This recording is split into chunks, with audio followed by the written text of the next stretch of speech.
Hey guys, how you doing? Hope you're well. Welcome back to Urban Combat Self-Defense. So I'm just going to take you through some of the Q&A questions that you asked me on here. So I'm just going to answer the first 10 questions, okay? So the first one is from Daxton Exander. I think it's from the USA. So it asks me, are you coming down to Seattle, Washington sometime, or even consider living in the US? It would be nice to find a sensei as qualified and skilled as you. That's very nice of you. Thank you very much for your nice compliment. You know, in Seattle, there's a very, very good Jeet Kune Do Academy. It's under Sigang Taki Kimura. I believe it's his son, Andrew Kimura, they're both teaching it. So if you want to do Jeet Kune Do, those guys are the best guys in Seattle to look for, okay?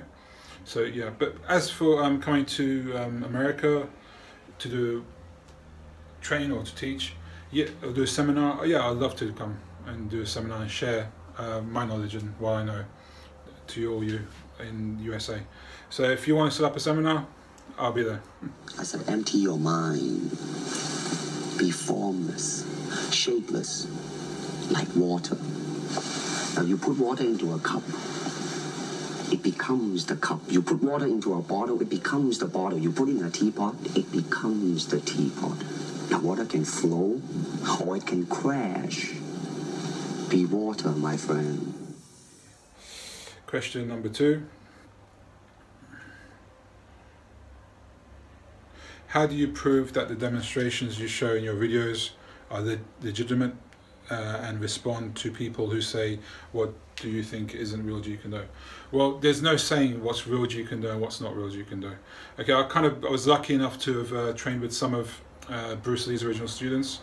So I've taken what they taught me on board and made it my own. Okay, and that's what initially Bruce Lee wanted. He wanted you to take on his thing and make it your own. Okay, I'm not going out there styling my hair like his or making the war cries and stuff like that. You basically take on his skills, his knowledge, and you make it your own. Okay, so you put your stamp on it. I don't want to be Bruce Lee. I can't be Bruce Lee. He was far beyond any of us in training and in skill. I just want to just basically take his philosophy and take his knowledge and then expand on it and make it my own basically. And that's what urban combat's all about. Okay, that's what everyone should do as well. Take on his principle and just make it your own.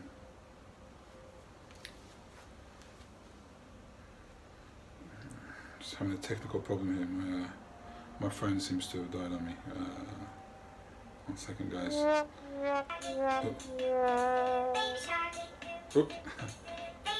Where does it come from? Okay, 1 second. How do you see which punch will come? Vipul Tapilia. How do you see which punch will come? Well, this is why we train.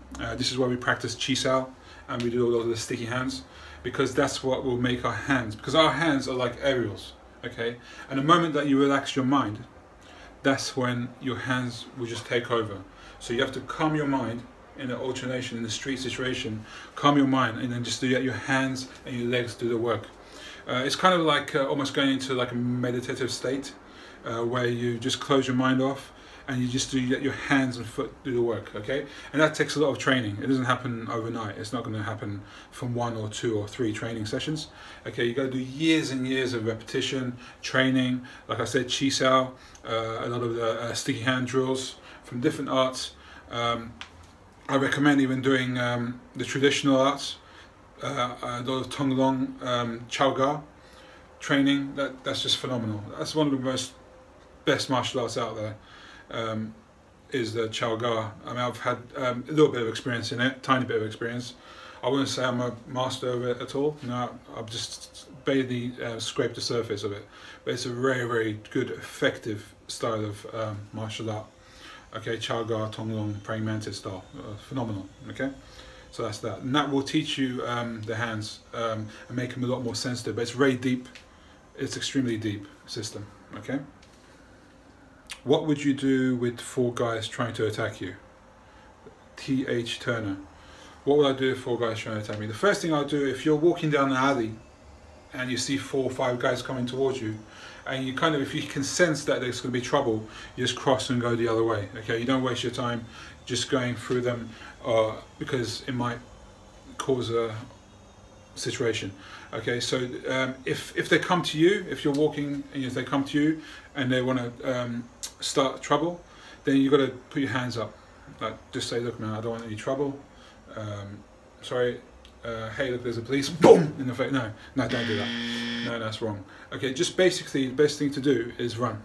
Okay, don't stick around, don't be a hero. Okay, if you see, like I said, if you're walking along and you see an altercation, or you see 4 guys, dodgy people, you just cross and go the other way, or you run, get out of there. Okay. If your back's against the wall and you can't do anything, and you've got these 4 guys on your back, on your tail, then yeah, you know, you got to defend yourself to a degree. You know, you should never ever, if you can, if you're a highly skilled martial artist, you should never ever go out there to maim or even hurt anyone seriously. Okay, you should be able to defend yourself in a reasonable manner. Okay, that's what I'm saying. Okay, that's if you're very high up. Okay, because if you know it's only going to take 1 punch or a kick to the head, and the guy falls the wrong way, cracks his head open, you're finished. Okay, so just be careful out there. Martial arts is more for health, inner peace, and keeping a clear mind and focus. That's what martial arts is for.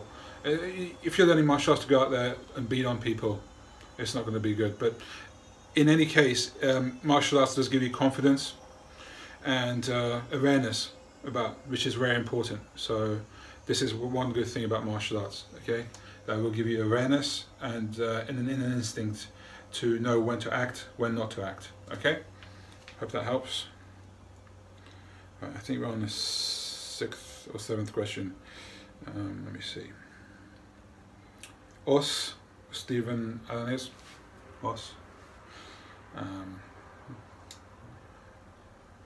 What are some of the good techniques, stances for using the attacker's momentum?